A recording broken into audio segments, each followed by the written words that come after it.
In a last 8 lecture we have studied about what is meant by transcription unit आणि genetic code, ज्याच्यामध्ये आपण genetic code म्हणजे काय किंवा तो कसा तयार होतो. नेहमी जेनेटिक कोड हा ट्रिपलेटच्या फॉर्ममध्ये असतो आणि त्याचे कॅरेक्टर आपण स्टडी केलेले आहेत. पण माझ्याकडून 3 कॅरेक्टर राहिले होते, म्हणून परत एकदा आपण ह्या लेक्चरमध्ये जेनेटिक कोडचे कॅरेक्टर बघूया. बघा, सगळ्यात पहिलं कॅरेक्टर जर कन्सिडर केलं तर genetic code is a triplet code. नेहमी लक्षात ठेवा, जेनेटिक कोड हा ट्रिपलेटच्या फॉर्ममध्ये असतो. का असतो, कशासाठी असतो, हे मागच्या लेक्चरमध्ये मी तुम्हाला सांगितलेलं आहे. जर तो व्हिडिओ बघितला नसेल तर प्लीज तो मागचा लेक्चर 8चा व्हिडिओ बघा, त्याशिवाय तुम्हाला हे सगळं समजणार नाही.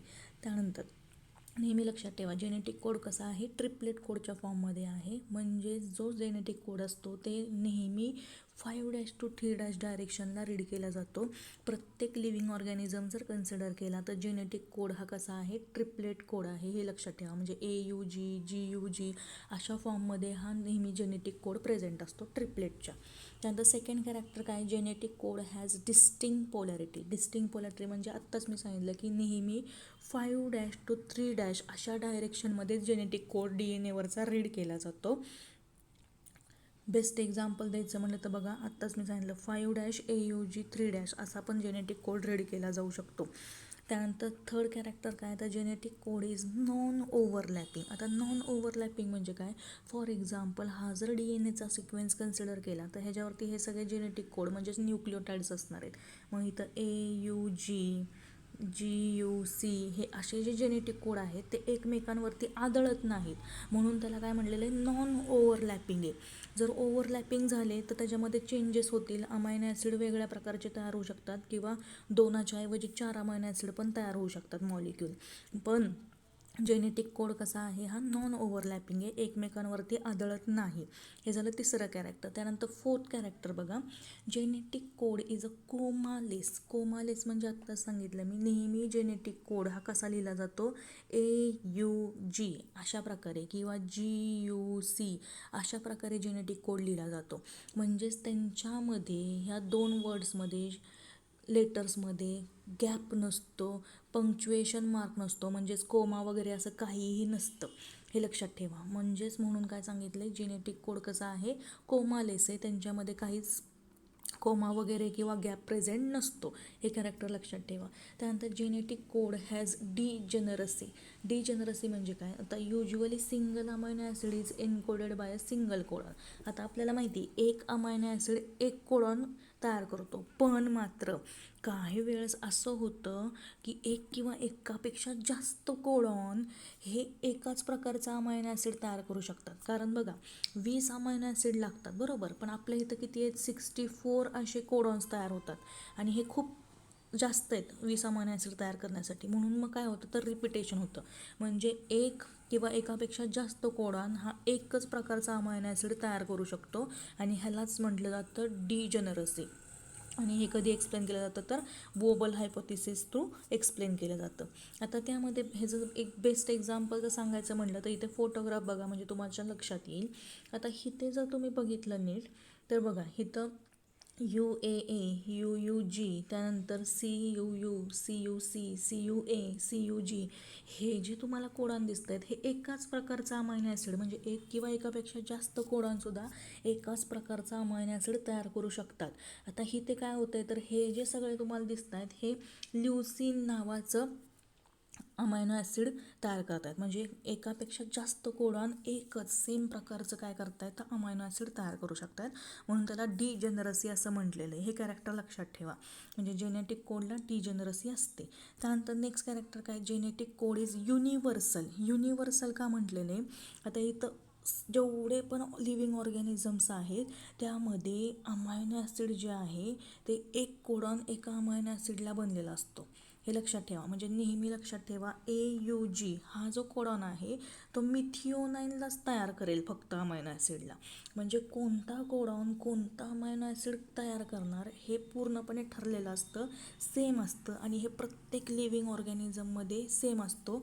मग ते बॅक्टेरियापासून तुम्ही ह्युमन बिंग कन्सिडर करा, तर एक त्यामध्ये बेस्ट एक्झाम्पल द्यायचं म्हटलं तर AUG हा जो कोडॉन आहे तो नेहमी मिथिओनाइन नावाचा अमायनो ॲसिड तयार करत असतो. मग ते सगळ्या ऑर्गॅनिझममध्ये सेमच असतं. मग कुठून कुठे तर बॅक्टेरियापासून ह्युमन बिंग जरी कन्सिडर केले तर सगळ्यांमध्ये हे सेमच आहे. म्हणून त्याला काय म्हटलेलं आहे, genetic code is a universal. Universal म्हणजे सगळ्या ऑर्गॅनिझममध्ये ते सेमच असतं. ओके, त्यानंतर नेक्स्ट कॅरेक्टर बघा काय आहे, genetic code is non ambiguous. Non ambiguous म्हणजे काय, तर specific amino acid is encoded by a particular codon. Alternatively, two different amino acids will never be encoded by the same codon. बघा साधं सोपं आहे. एक जो कोडॉन आहे, आत्ताच मी सांगितलं, एक कोडॉन जो आहे तो एका अमायनो ॲसिडला तयार करेल किंवा एकापेक्षा जास्त कोडॉन सेम अमायनो ॲसिडला तयार करतील, पण असं होत नाही.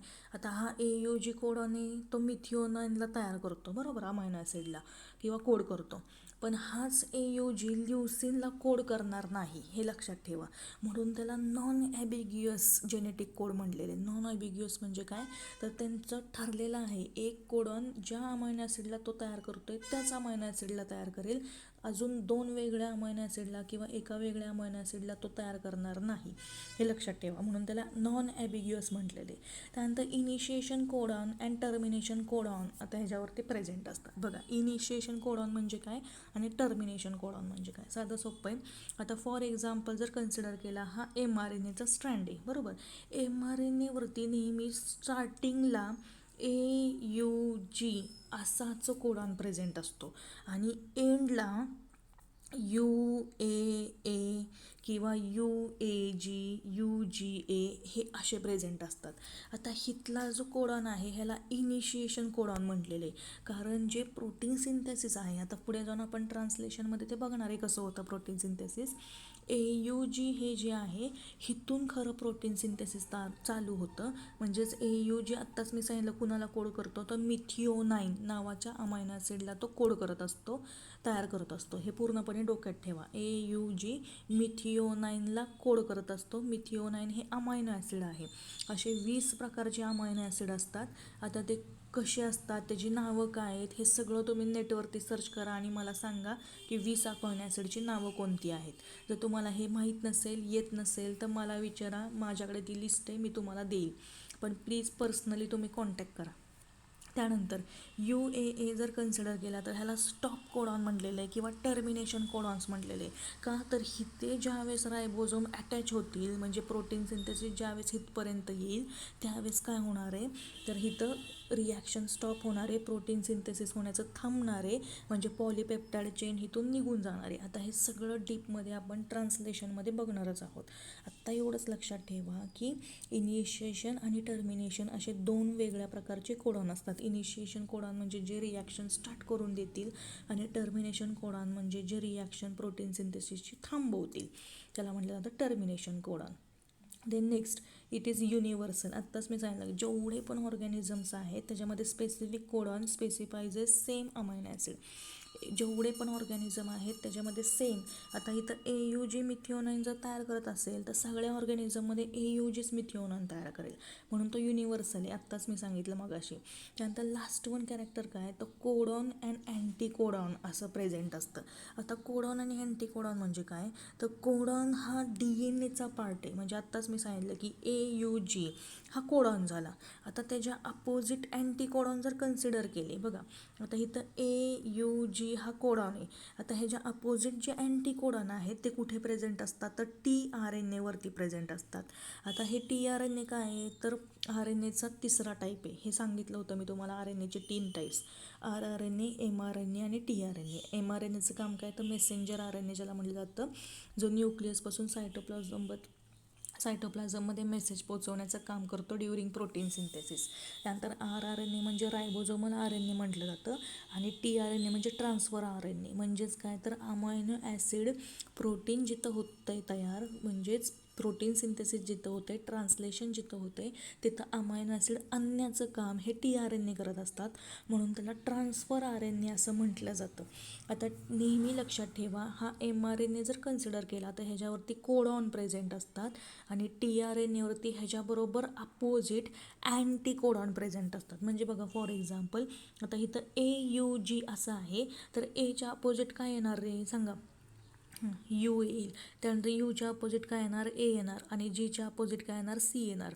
म्हणजे ह्याला अँटी कोडॉन म्हणलेले. कोडॉनच्या जे अपोजिट पेअरिंग करतात, एच्या बरोबर यूची पेअरिंग होते, यूच्या बरोबर एची आणि जीच्या बरोबर सीची होते. हे माहिती आहे तुम्हाला. आता हे वेगळं सांगायची गरज नाही. म्हणजेच इथं कोडॉन आणि ह्याच्या अपोजिट जे प्रेझेंट असतात त्याला अँटी कोडॉन म्हटलं जातं. आता नेहमी लक्षात ठेवा, कोडॉन जे असतात ते 5' to 3' एंडला काउंट केले जातात किंवा डायरेक्शनमध्ये असतात, आणि नेहमी अँटी कोडॉन जे असतात ते 3' to 5' एंडला डायरेक्शनमध्ये असतात. म्हणजे हे झाले सगळे जेनेटिक कोडचे कॅरेक्टर, जे की इम्पॉर्टंट आहेत. नेहमी एक्झाममध्ये तुमच्या 2 किंवा 3 मार्काला हे जेनेटिक कोडॉनचे कॅरेक्टर विचारले जातात, त्यामुळे हे व्यवस्थित करून ठेवा. ओके, त्यानंतर next one is mutations and genetic code. आता म्युटेशन अँड जेनेटिक कोड म्हणजे काय? तर mutation is a phenomenon in which sudden change in the DNA sequence takes place. DNA सिक्वेन्समध्ये अचानक बदल होतो. आता ऑलरेडी तुम्हाला माहिती बघा, हा ओरिजिनल सिक्वेन्स जर कन्सिडर केला इथे, तर इथे तुम्हाला एक सिक्वेन्स दिसतं DNAचा, बरोबर. आता ह्याच्यामध्ये जर काही चेंजेस झाले, आता इथे तुम्हाला जी इथं C दिसते, बरोबर. आता हा C हा न्यूक्लिओटाईड आहे, बरोबर, म्हणजे सायटोसिन आहे. ह्याच्यामध्ये जर काही चेंजेस झाले तर त्यामध्ये काय होणार आहे? तर रिकॉम्बिनेशन तयार होईल. म्युटेशन हे एक रॉ मटेरियल आहे इव्होल्युशनचं. म्युटेशन झालं तर इव्होल्युशन होतं, हे तुम्हाला माहिती आहे, उत्क्रांती होते, किंवा त्याच्यामध्ये व्हॅरिएशन पण येऊ शकतं, म्हणजेच काही डिफरन्सेस पण तयार होऊ शकतात. आता म्युटेशनच्या वेळेस एक तर काय होतं, पॉसिबिलिटी असते लॉस म्हणजे डिलिशनची किंवा गेनची किंवा डुप्लिकेशनची. आता हे ऑलरेडी आपण मागच्या लेक्चरमध्ये बघा, तुम्हाला आठवत असेल तर, ॲनिमिया, सिकेल सेल ॲनिमिया हे स्टडी केलेलं आहे. मग हे बेस्ट एक्झाम्पल आपण म्युटेशनचं देऊ शकतो. म्हणजे DNAच्या सिक्वेन्समध्ये बेस पेअरमध्ये जर थोडा जरी चेंजेस झाले, आता इथे बघा, चुकून जर टीची जागा सीने घेतली, बघा मी काय म्हणते, टीची जागा जर सीने घेतली तर इथे सडन चेंज झालेला आहे, म्युटेशन झालेलं आहे. लक्षात येते का बघा? किंवा काही वेळेस जर सी तिथून डिलीट झाला, नाहीसा झाला, तर असं होऊ शकतं सेल डिव्हिजनच्या वेळेस. तर त्यामध्ये मात्र काय होतात, तर वेगवेगळे डिसीजेस तयार होतात. बेस्ट एक्झाम्पल ह्याचं द्यायचं म्हणलं तर सिकेल सेल ॲनिमिया, ज्यालाच म्युटेशन असं म्हटलं जातं. म्युटेशन म्हणजेच थोडक्यात सडन चेंज.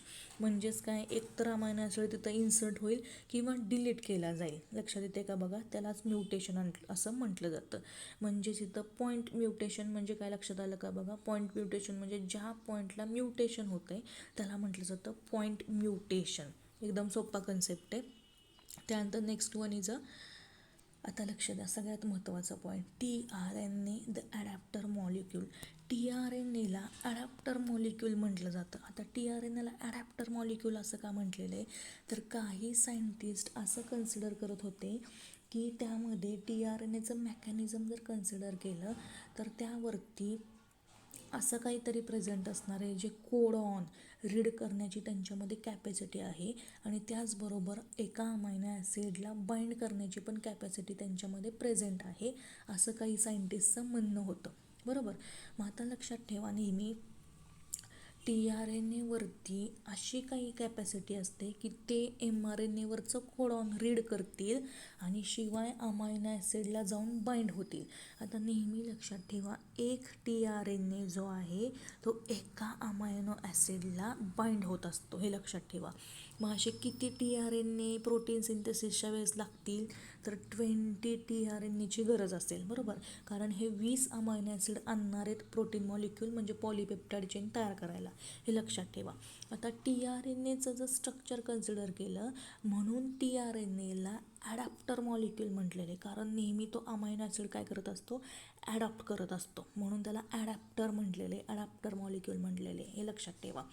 आणि त्यानंतर सायंटिस्टला हे बऱ्याच काळानंतर हे समजलं. आता TRNAचं स्ट्रक्चर जर कन्सिडर केलं तर हे क्लोवर लीफ स्ट्रक्चर दिसतं. म्हणजे तुम्ही कधी लवंग बघितली असेल बघा मसाल्यामधली, तर तशा प्रकारे हे स्ट्रक्चर दिसतं, ज्याला क्लोवर लीफ नाव लक्षात ठेवा. क्लोवर लीफ स्ट्रक्चर TRNAचं दिसतं, म्हणजे ज्याला डायमेन्शनल स्ट्रक्चर आहे असं पण म्हटलं जातं. आता इथे जर तुम्ही डायग्रॅम बघितली तर तुम्हाला नीट डायग्रॅम दिसेल बघा. TRNAवरती लूप्स प्रेझेंट आहेत. आता ह्याचा खालचा जर लूप कन्सिडर केला म्हणजे ह्याला अँटीकोडॉन लूप म्हटलं जातं. मग अशीच मी सांगितलं की TRNAवरती अँटीकोडॉन प्रेझेंट असतात आणि हा जो mRNA आहे ह्याच्यावरती कोडॉन प्रेझेंट असतात. ह्याच्याबरोबर अपोजिट कुठे असणार आहेत अँटीकोडॉन? TRNAवरती असणार आहेत. लक्षात येते का बघा. म्हणजेच कोडॉन आणि अँटीकोडॉन हे समजलं का बघा. त्यानंतर TRNA जर कन्सिडर केला तर 2 एंड्स असतात त्याला. एक असतो तो 5' आणि दुसरा तो 5' असा टर्न होऊन कुठे जातो तर 3' इथे. म्हणजे 2 एंड लक्षात आले का बघा. एक 5' एंड आणि एक 3' एंड. नेहमी लक्षात ठेवा 3' एंड जर कन्सिडर केला तर 3' एंडला अनपेड बेसेस असतात. अनपेड म्हणजे इकडे 5' जशी पेअरिंग इथं झालेली आहे तशी इथं वरच्या बाजूला झालेली नसते आणि नेहमी तिथला जो बेस पेअर असतो तो CCA असा असतो. हे लक्षात ठेवा.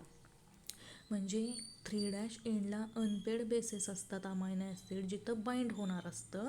हे नेहमी कसे असतात तर CCA असं पेअरिंग असतं. मग CCA असं कन्सिडर करा. CCA असं बेस पेअरिंग प्रेझेंट असतं आणि इथे अमायनो ॲसिड येऊन काय होत असतो अटॅच होत असतो किंवा बाइंड होत असतो. म्हणजे प्रत्येक अमायनो ॲसिड हा स्पेसिफिक आहे TRNAला. म्हणजे एक TRNA आत्ताच मी सांगितलं एक अमायनो ॲसिडला काय करेल बाइंड करेल. आता त्यामध्ये TRNA जर कन्सिडर केले तर त्यामध्ये स्टॉप कोडॉन TRNAवरती नसतात. म्हणजे फक्त TRNAचं काम ट्रान्सलेशनमध्ये काय आहे तर TRNA अमायनो ॲसिडला फक्त आणण्याचं काम करतील. त्यांच्यामध्ये स्टॉप कोडॉन नसल्यामुळे ते रिॲक्शन थांबवू शकत नाहीत. हे लक्षात ठेवा. आता TRNAचं स्ट्रक्चर जर बघितलं 3 डायमेन्शनल जे की तुम्हाला इथं बघायला मिळेल. हे कसं दिसतंय तर इन्व्हर्टेड तुम्हाला L दिसेल. म्हणजे उलट्या बाजूनी जर बघितलं तर असा उलटा L झालेला दिसेल. जे की 3 डायमेन्शनल स्ट्रक्चर जर बघितलं तर हे असं दिसतं आणि 2 डायमेन्शनल जर बघितलं तर हे असं दिसतं TRNAचं स्ट्रक्चर. म्हणून त्याला ॲडॅप्टर मॉलिक्यूल म्हटले. ॲडॅप्टर मॉलिक्यूल म्हणजे लक्षात आलं का खूप सारे म्हणण्यापेक्षा 20 अमायनो ॲसिडला ते ॲडॉप्ट करतात, बाइंड करतात आणि हे सगळे TRNA जे 20 TRNA 20 अमायनो ॲसिडला बाइंड करतील आणि ते कुठे जातील तर जिथं ट्रान्सलेशन होणार आहे प्रोटीन सिंथेसिस होणार आहे तिथं ते अमायनो ॲसिड घेऊन जातात. आता ते कसे नेतात का नेतात हे आपण ट्रान्सलेशनमध्ये बघणारच आहे. आत्ता एवढं लक्षात आलं का बघा TRNA as a adapter molecule. त्यानंतर नेक्स्ट वन बघा ट्रान्सलेशन. सगळ्यात महत्त्वाची मेथड. नेहमी एक्झाममध्ये 5 मार्काला ह्याच्यावरती क्वेश्चन विचारला जातो आणि तुमच्या CET नीट लेवललासुद्धा हा महत्त्वाचा आहे. ह्यामध्ये एन्झाईम्स वगैरे हे खूप महत्त्वाचे आहेत. नेहमी हे MCQला विचारले जातात त्यामुळे व्यवस्थित लक्ष द्या. आता ट्रान्सलेशन जर कन्सिडर केलं ऑलरेडी आपण ट्रान्स्क्रिप्शन म्हणजे काय हे बघितलेलं आहे. ट्रान्स्क्रिप्शन म्हणजे काय तर ज्यावेळेस DNA पासून mRNA तयार होतो बरोबर. mRNA तयार झाल्यानंतर त्याला मॅच्युअर व्हावं लागतं. हे खालच्या लेक्चरमध्ये आपण बघितले 8 लेक्चरमध्ये. मॅच्युअर होण्यासाठी त्यामध्ये 3 स्टेजेस होतात. स्प्लायसिंग, कॅपिंग आणि टेलिंग. हे आपण लास्ट लेक्चरमध्ये बघितलेलं आहे. आता mRNA पूर्ण मॅच्युअर झालेला आहे. तो न्यूक्लिअर पोअरमधून बाहेर आलेला आहे. कुठे बाहेर आलेला आहे तर सायटोप्लाझममध्ये आलेला आहे. आता सायटोप्लाझममध्ये काय काय प्रेझेंट असतं बघा. ट्रान्सलेशनसाठी काय काय लागतं तर ट्रान्सलेशन जर कन्सिडर केले तर it is a mechanism in which codons of mRNA are translated and specific amino acid in a sequence form polypeptide. बघा ट्रान्सलेशन अशी प्रोसेस आहे जिथं mRNAवरची जे कोडॉन आहेत ते ट्रान्सलेट केले जातात आणि अमायनो ॲसिड एका स्पेसिफिक लाईनमध्ये अरेंज केले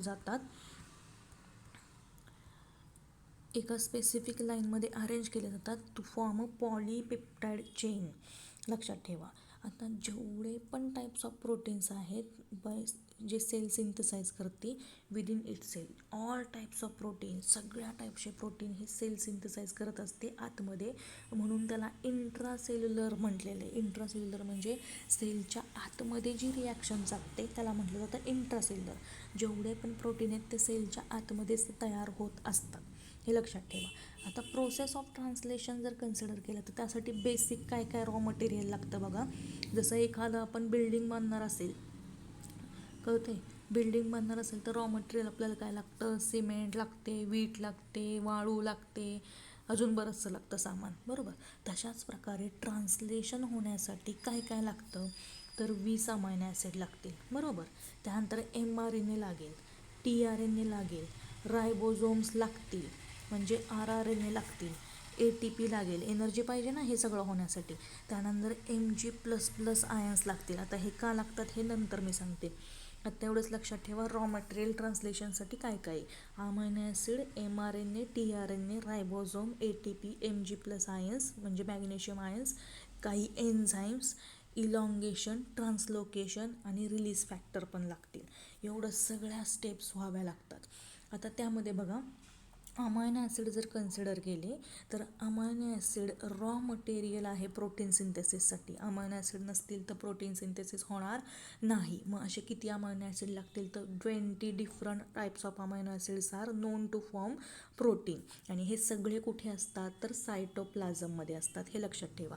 म्हणजेच ही सेल जर कन्सिडर केली तर ह्या सेलच्या आतमध्ये न्यूक्लियस आहे आणि इथे जे प्रेझेंट असतं हे सायटोप्लाझम आहे. ह्या सायटोप्लाझममध्ये काय असणार आहेत तर 20 वेगवेगळे अमायनो ॲसिड असे प्रेझेंट असणार आहेत, हे लक्षात ठेवा. पण हे सगळे कसे असणार आहेत, असे असणार आहेत, कळते. आता हे अमायनो ॲसिड लागतील. त्यानंतर DNA control synthesis of protein having amino acid in a specific sequence. आता DNAचं काम काय आहे तर हे स्पेसिफिक अमायनो ॲसिड जे आहेत जे की सिक्वेन्समध्ये राहावेत त्यासाठी ते कंट्रोल करत असतात. आणि हे कंट्रोल कोणामुळे पॉसिबल आहे तर mRNA जो तयार झालेला आहे त्याच्यामुळे पॉसिबल होतं. त्यानंतर genetic code is specific for particular amino acid. आत्ताच मी सांगितलं की एक जेनेटिक कोड AUG हा एक कोड आहे जो मिथिओनाइनला तयार करेल. म्हणजे प्रत्येक जेनेटिक कोड हे एका अमायनो ॲसिडसाठी काय आहेत तर स्पेसिफिक आहेत. त्यानंतर RNA serves as intermediate molecules between DNA and protein. RNAचं काम काय आहे तर DNA आणि प्रोटीनमधला इंटरमिडिएट तो फॉर्म करत असतो, म्हणजे दोघांना कनेक्ट करण्याचं काम तो करत असतो, हे लक्षात ठेवा.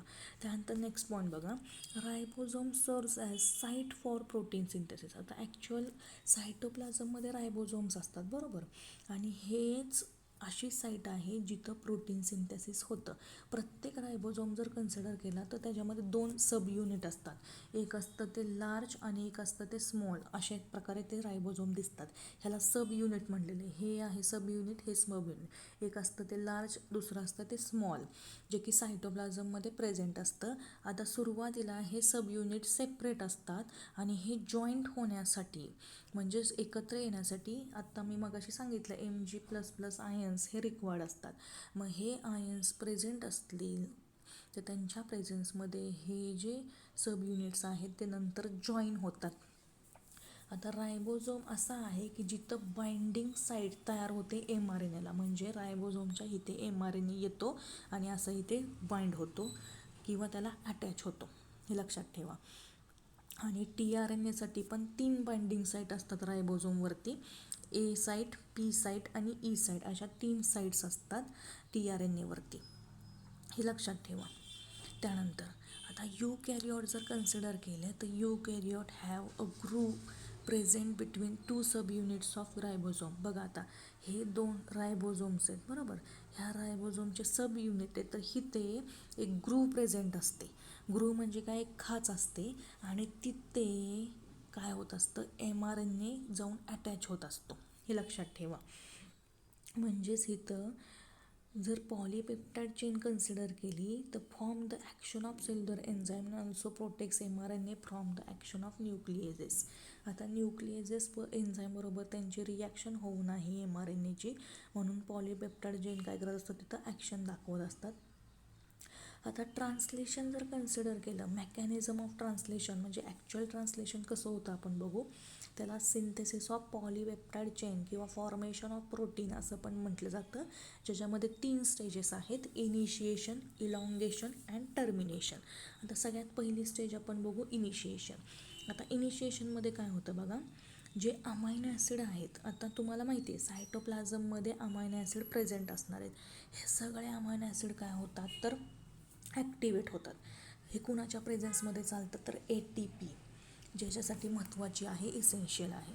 आता small subunit of ribosome binds to the mRNA at the 5' end. बघा आता इथे तुम्हाला डायग्रॅम बघायला मिळेल, म्हणजे लक्षात येईल. इथं जर डायग्रॅम कन्सिडर केली तर हे जे तुम्हाला दिसतंय हे रायबोझोम आहेत, बरोबर. इथं स्मॉल सब युनिट mRNAला बाइंड झाला आहे म्हणजे 5' एंडला, हे लक्षात ठेवा. आणि नंतर मोठा सब युनिट म्हणजे लार्ज सब युनिट परत येऊन काय होतं तर हे अशा प्रकारे बाइंड होतो, हे लक्षात ठेवा रायबोझोमचा. त्यानंतर ही झाली इनिशिएशन प्रोसेस. आता बाइंड झाल्यानंतर mRNAवरती AUG प्रेझेंट असतात, कोडॉन, बरोबर. मग हे AUG कोडॉन जर कन्सिडर केले तर ह्यांना इनिशिएटर म्हणलेले. आता इथं इनिशिएटर tRNA काय करेल तर ह्या AUG कोडॉनला येऊन बाइंड करेल, ज्याच्यावरती tRNAवरती UAC असे अँटीकोडॉन प्रेझेंट असणार आहेत. आता जर ते युकॅरियोटिक सेल असेल तर AUG हे मिथिओनाइन नावाचा अमायनो ॲसिड तयार करेल, आणि प्रोकॅरियोटिक सेल असेल तर फॉर्मिल मिथिओनाइन नावाचा अमायनो ॲसिड तयार करेल. ॲक्च्युली दोन्ही मिथिओनाइनच आहेत, फक्त थोडासा फरक आहे. प्रोकॅरियोटिक सेलमध्ये फॉर्मिल मिथिओनाइन आहे आणि युकॅरियोटिक सेलमध्ये मिथिओनाइन आहे. आता हे लार्ज आणि स्मॉल सब युनिट जे आहेत ते जॉईन व्हावे लागतात, मी सांगितलं होतं, जे की कुणामुळे जॉईन होतात तर Mg+ आयन्समुळे जॉईन होतात. आता इनिशिएटर चार्ज TNA जो आहे tRNA, तर तो काय करतो, P साईट रायबोझोमची ऑक्युपाय करतो आणि A साईडला वॅकंट करतो. आता इथे लक्ष द्या, साधं सोपं आहे बघा काय होतं, एकदम डिटेलमध्ये मी तुम्हाला सांगते. आता हा DNA, बरोबर. ह्या DNA पासून mRNA तयार झाला, हे बघितलं, ज्याला ट्रान्सक्रिप्शन आपण म्हटलो. आता इथं रायबोझोम असतो, हा लार्ज युनिट, सब युनिट, हा स्मॉल सब युनिट, बरोबर. आता इथे काय होईल, mRNA येऊन अटॅच होईल. आता mRNA इथं आल्यानंतर काय होतं बघा, इथं mRNA येईल, बरोबर. mRNA इथं आल्यानंतर काय होईल तर इथं अटॅच होईल. आता इथं इनिशिएशन म्हणजे सगळ्यात पहिल्यांदा 5' 3' एंड असं mRNAवरती असणार आहे, बरोबर. इथं AUG असे कोडॉन असणार आहेत mRNAवरती. आणि इथे मी सांगितलं की 3 साईड असतात, A साईड, मधली P साईड आणि इथली E साईड. आता जो tRNA इकडून येणार आहे तो कुठे येणार आहे आधी तर A साईडला येणार आहे, पण जो इनिशिएटर tRNA आहे म्हणजे सगळ्यात पहिल्यांदा जो tRNA येणार आहे, बरोबर, तर तो काय करतो, इथं येत नाही, तो कुठे येतो तर बघा, एक मिनटं तुम्हाला सांगते. हा A साईडच्या इथे येत नाही, डायरेक्ट कुठे येतो तर P साईडला येतो, हे लक्षात ठेवा. डायरेक्ट कुठे येतो, P साईडला येतो, म्हणजे ह्या बाजूला येईल. आता tRNA इथं आला, इथं जॉईन झाला, तर tRNAवरती काय असणार आहेत, अँटीकोडॉन असणार आहेत. आता इथं AUG आहे म्हणजे tRNAवरती अँटीकोडॉन काय असणार आहेत, Aच्या अपोजिट काय आहे Uच्या अपोजिट A आणि Gच्या अपोजिट काय आहे C, असा अँटीकोडॉन tRNAवरती प्रेझेंट असणार आहे. आता नेहमी लक्षात ठेवा, AUG हे कोणाला कोड करतात तर मिथिओनाइन. म्हणजे इथे काय होणार आहे रे तर एक मॉलिक्युल अमायनो ॲसिडचा फॉर्म होईल. म्हणजे इथे बघा, हा mRNA, इथं large sub unit, small sub unit. आता इथं tRNA येऊन अटॅच झाला आहे, अटॅच झाल्यानंतर काय होणार आहे तर इथे एक अमायनो ॲसिड रिलीज केलं जाईल, बरोबर, एक अमायनो ॲसिड सोडून जाईल. आता हा जो tRNA आहे तो नंतर E साईड जी आहे रायबोझोमची तिथून तो निघून जातो, हे लक्षात ठेवा. आता दुसरा tRNA येतो. आता हा रायबोझोम काय होणार आहे, mRNA थोडासा पुढे सरकणार आहे, पुढे सरकल्यानंतर परत इथं वेगळा सिक्वेन्स प्रेझेंट असेल, परत इथं काय होणार आहे tRNA अँटीकोडॉन तयार करेल आणि त्यानंतर एक अमायनो ॲसिड ह्या चेनला जाऊन अटॅच होईल. आता ह्यांच्यामध्ये बॉन्डिंग तयार होतं, बरोबर. आता हे जे चेन तयार होणार आहे ती एक एक एक एक एक एक tRNA काय करतील, कुठे येतील तर 3 साईड असतात, मी सांगितलेलं. इथं P साईडला येतील सॉरी ए साईडकडून येतील, त्यानंतर पी साईडच्या इथे ते एक अमायनो ॲसिड तयार करतील आणि ई साईडच्या इथून ते निघून जातील. असं एक एक एक एक करून काय होते तर पॉलीपेप्टाइड चेन तयार होते. आता इथे तुम्हाला डायग्राममध्ये बघायला मिळेल बघा. सगळ्यात पहिली स्टेज काय तर इनिशिएशन. इनिशिएशनमध्ये काय होतं आहे, इथं छोटा सब युनिट आहे रायबोझोमचा आणि नंतर mRNA त्याला अटॅच झालेला आहे. नंतर इनिशिएटर tRNA आलेला आहे. नंतर लार्ज सब युनिट येऊन अटॅच झालेला आहे. आता इथं तुम्हाला रायबोझोमच्या 3 साईड बघायला मिळतात बघा. ए साईड, मधली पी साईड आणि ई साईड. पहिला जो tRNA आहे, ज्याला इनिशिएटर tRNA म्हटलेले, तो डायरेक्ट पी साईडला येऊन अटॅच होतो, बरोबर. ह्यालाच इनिशिएशन असं म्हटलेलं आहे. आता इलॉंगेशनमध्ये काय होतं तर नीट लक्ष द्या बघा. इथं जर सेकंड स्टेप तुम्ही बघितली तर इथं 2 tRNA म्हणजे एक tRNAनी अमायनो ॲसिड मिथिओनाइन सोडलेला आहे. पहिला नेहमी लक्षात ठेवा, मिथिओनाइनच अमायनो ॲसिड असतो. आता दुसरा tRNA जो येणार आहे तो ए साईडकडून येतो आणि नंतर तो शिफ्ट होतो पी साईडला, हे लक्षात ठेवा. आता पी साईडला शिफ्ट झाला तर ही नंतर दुसरा अमायनो ॲसिड इथं अटॅच झालेला दिसतोय, बरोबर. नंतर तो काय होतो तर tRNA एकटाच निघून जातो, इथं अमायनो ॲसिडला तो रिलीज करेल पी साईडच्या इथे. म्हणजे अशा प्रकारे तिसऱ्या ह्याच्यामध्ये काय होते तर इलॉंगेशन. इलॉंगेशन म्हणजे काय तर असे 20 tRNA येतील ए साईडला, त्यानंतर पी साईडच्या इथे ते काय करतील एक अमायनो ॲसिड सोडतील, निघून जातील ई साईडमधून, हे लक्षात ठेवा. मग असं करत करत करत करत अशी चेन तयार होणार आहे अमायनो ॲसिडची, हे लक्षात येतं आहे का बघा. मग पॉलीपेप्टाइड चेन ह्यालाच म्हटलं जातं. म्हणजे एक एक एक एक एक एक अमायनो ॲसिड tRNA इकडून येतील, इथं सोडतील, निघून जातील, परत येतील, इथं सोडतील, निघून जातील. ए साईडकडून येतात, पी साईडला अमायनो ॲसिड सोडतात आणि ई साईडमधून ते tRNA निघून जातात. मग अशा प्रकारे इथं काय होते अमायनो ॲसिडची चेन तयार होते, ज्यालाच इलॉंगेशन म्हटलेलं आहे. लक्षात आलं का बघा. आणि ट्रान्सलोकेशन म्हणजे काय तर ज्यावेळेस आता पुढे पुढे हळूहळू हा रायबोझोम त्या mRNAवरून सरकत राहतो, पुढे पुढे पुढे सरकत राहतो. का पुढे सरकत राहतो तर इथं वेगवेगळे कोडॉन प्रेझेंट असणार आहेत. मग पुढे सरकत सरकत सरकत ज्यावेळेस तो एंडला येईल म्हणजे हिते बघा, पॉलीपेप्टाइड चेन आता इथं तयार झालेली आहे. ज्यावेळेस रायबोझोम्स इथं येतील एंडला, त्यावेळेस काय होणार आहे तर इथं स्टॉप कोडॉन असणार आहेत mRNAवरती, जे की तुम्हाला मी आधीच सांगितलेलं. मग UAA UGA असे स्टॉप कोडॉन असतात. मग इथं आल्यानंतर रिॲक्शन काय होईल, स्टॉप होईल. आता इथं tRNA इथं स्टॉप झाल्यामुळे आता tRNAवरती अँटीकोडॉन प्रेझेंट नसतं स्टॉप कोडॉनचं, म्हणून मग tRNA जरी आले तरी इथं बाइंड होणार आहेत का, नाही होणार. म्हणजेच इथं रिॲक्शन किंवा अमायनो ॲसिड यायचं थांबणार आहे. आता इथं थांबल्यानंतर काय होणार आहे तर हळूहळू टर्मिनेशन व्हायला सुरुवात होणार आहे. म्हणजे इथून रायबोझोम हळूच निघून जातील. नंतर पॉलीपेप्टाइड चेन म्हणजे एक प्रोटीन मॉलिक्यूल तयार झालेला आहे तो निघून जाईल, अख्खी ती पॉलीपेप्टाइड चेन निघून जाईल, tRNA निघून जातील. म्हणजेच ह्याला लास्ट स्टेप म्हटली जाते, ज्याला टर्मिनेशन असं म्हटलं जातं. बघा इथे जर टर्मिनेशन कन्सिडर केलं तर बघा, टर्मिनेशन किंवा रिलीज ऑफ पॉलीपेप्टाइड ज्याला म्हटलं जातं.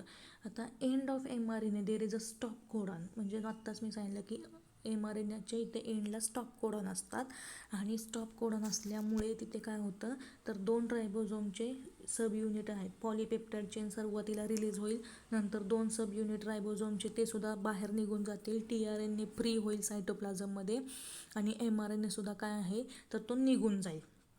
लक्षात येते. म्हणून असं म्हटलं जातं की mRNA जो आहे तो निघून गेल्यामुळे हे न्यूक्लिएजेस एन्झाईममुळे इमिजिएटली तो निघून जातो, म्हणून mRNA हा शॉर्ट लाईव्ड आहे असं म्हटलं जातं. ह्यालाच टर्मिनेशन असं म्हणतात. म्हणजे सुरुवातीला तुमच्या लक्षात आलं का बघा, परत एकदा मी सांगते ट्रान्सलेशन म्हणजे काय तर सगळ्यात आधी काय होणार आहे, mRNA येणार आहे, रायबोझोमचे स्मॉल आणि लार्ज सब युनिट अटॅच होणार आहेत. त्याच्यावरती 3 साईट असतात, मी सांगितलं ए site, P site, E site. सगळ्यात पहिल्यांदा tRNA जो येणार आहे तो कुठं डायरेक्ट अटॅच होतो, पी साईटला अटॅच होतो. अटॅच झाल्यानंतर तो काय करणार आहे, इथं mRNAवरती कोडॉन आणि tRNAवरती अँटीकोडॉन असल्यामुळे त्यांच्यामध्ये बॉन्डिंग होईल, हायड्रोजन बॉन्ड तयार होतील. नंतर अमायनो ॲसिड एक रिलीज केला जाईल बाय tRNA. आता तो रिलीज केल्यानंतर हा tRNA शिफ्ट होईल ई साईटला आणि तिथून तो निघून जाईल. बघा इथं तुम्हाला दिसते हा निघून गेलेला आहे. नंतर दुसरा tRNA येईल ए साईटच्या इथे, परत तो थोडासा शिफ्ट होईल पी साईटला, एक अमायनो ॲसिड सोडेल, परत तो पासून निघून जाईल. असे किती अमायनो ॲसिड येणार, सॉरी TRNA येणार, तर 20 TRNA येणार. 20 TRNA येऊन ही अशी लॉंग चेन पॉलिपेप्टाईडची तयार करणार. अमायनो ॲसिड तिथं सोडणार, निघून जाणार, सोडणार, निघून जाणार. म्हणजे अशी लॉंग पॉलिपेप्टाईड चेन. म्हणजेच काय, तर 20 अमायनो ॲसिड आता ज्या वेळेस तिथं अटॅच होतील तर ती एक प्रोटीन मॉलिक्यूल तयार झाला असं म्हटलं जातं. हे तयार झाल्यानंतर न्यूक्लिएजेस नावाचे एन्झाईम तिथं ॲक्ट होतील आणि हे एन्झाईम ॲक्ट झाल्यामुळे mRNA काय होईल तर डिजनरेट होऊन जाईल. रायबोझोम आपापले निघून जातील, स्मॉल आणि लार्ज निघून जाईल, TRNA निघून जाईल, ज्यालाच टर्मिनेशन म्हटलेले. म्हणजे इनिशिएशन, इलॉंगेशन आणि टर्मिनेशन अशा 3 स्टेपमध्ये ट्रान्सलेशन होतं. एकदम सोपं आहे. आता ह्याचा व्हिडिओ तुम्हाला जर बघायचा असेल तर यूट्यूबवरती जर तुम्ही ट्रान्सलेशन 3 डायमेन्शनल व्हिडिओ असा जर टाकला तर तो बघायला मिळेल. जर माझ्याकडून तो डाउनलोड झाला तर मी तुम्हाला तो नक्कीच दाखवेल. आता ट्रान्सलेशन तुमच्या लक्षात आलं आहे का बघा. लक्षात जर आलं नसेल तर परत माझ्याकडं कॉन्टॅक्ट करा. माझा पर्सनल नंबर तुमच्या सगळ्यांकडं आहे. Okay, in the next lecture we will study about regulation of gene expression. Thank you.